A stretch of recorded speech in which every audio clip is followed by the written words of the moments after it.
What's up, guys? Merry Christmas. This is a 2013 Ford Focus ST.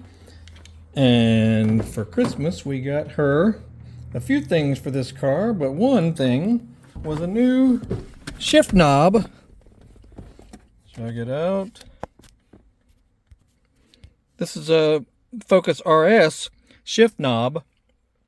And if you're replacing your shift knob on a stock shift shaft and all that, all you have to do is unscrew the entire thing, but it might be really tight. So it'd be hard to do by hand, but you have to unscrew the knob in its standard thread.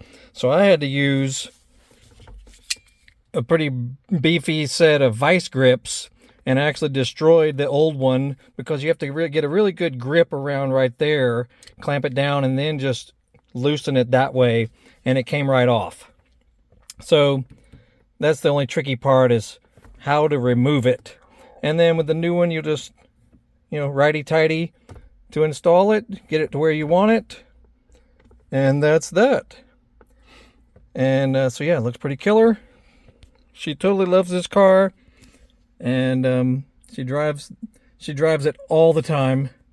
So I have a couple other videos about it. But yeah, this is a Focus ST with an RS shift knob. Pretty sweet. Check out my other videos. I got all kinds of cool stuff about cars, dirt bikes, ATVs, golf carts, motorcycles, scooters, hot rods, working around the house, you name it, all kinds of stuff, probably 2,500 videos. So make sure you like, subscribe, follow, and if our video saved your life, gave you a good idea, or helped you out, make sure you click the thanks button that's underneath the video screen. Please shoot us a donation. We really appreciate it. And y'all have a great day. We'll see y'all later.